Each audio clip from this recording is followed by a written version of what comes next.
Je vais vous parler d'un livre de Jacques Salomé. Parle-moi, j'ai des choses à te dire. Comme des étrangers qui n'ont rien à se dire, chantait Charles Aznavour, malgré la tendresse, malgré l'affection et l'espérance, deux êtres qui ont fait un bout de chemin ensemble se retrouvent un jour face à face. Incapables de communiquer, d'ouvrir leur cœur, de dévoiler leurs pensées, de se rendre accessibles. Pourquoi et comment en sont-ils arrivés là? Est-il possible d'améliorer leurs relations?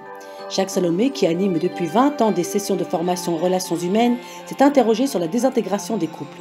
Dans ce livre, il identifie quelques modalités, quelques processus qui, dans leur ponctualité, n'ont rien de grave ou de dramatique, mais qui, répétés et amplifiés, ajoutés les uns aux autres, vont constituer, au long des jours, une source renouvelée de pollution relationnelle et faire obstacle à la communication entre deux partenaires. Mais il ne se borne pas à expliquer l'échec. Il ranime l'espoir en réfléchissant sur des alternatives ouvertes pour développer l'intimité, la conscience et la spontanéité et créer un espace de négociation afin d'aller plus loin ensemble. Même alors que tout semble s'écrouler, rien n'est jamais tout à fait perdu, soutient-il.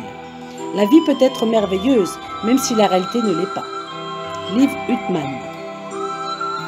Qui est Jacques Salomé? Jacques Salomé est diplômé en psychiatrie sociale de l'école pratique des hautes études en sciences sociales. Il a été chargé de cours à l'université de Lille 3, centre de formation continue.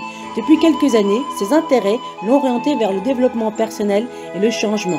Il a proposé une charte de vie relationnelle à l'école pour susciter de meilleures communications entre enseignants et enseignés.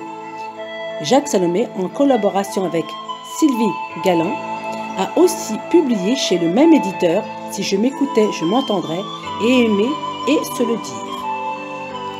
Quelques extraits de son livre que je vous partage, qui dit « Se communiquer, ouvrir son cœur, se rendre accessible, dévoiler ses pensées ». Littré. Un homme et une femme se rencontrent et se disent « Je vais te prêter ma liberté ».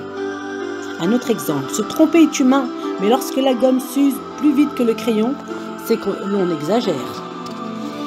J. Jenkins. Comment communiquer le goût de la vie? Quelles paroles, quels gestes, quels regards, quel silence?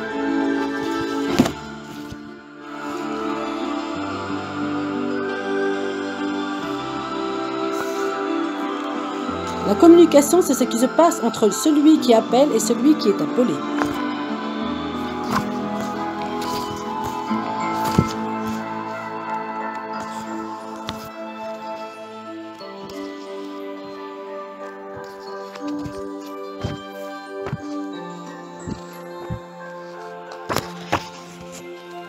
Dans un couple, peut-être que l'important n'est pas de vouloir rendre l'autre heureux, c'est de se rendre heureux et d'offrir ce bonheur à l'autre.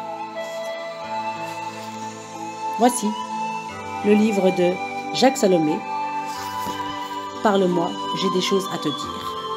Donc si vous voulez vous nourrir de son expérience et de ses conseils, je vous invite à acheter ce livre qui est vraiment très très bien, aux éditions de l'Homme.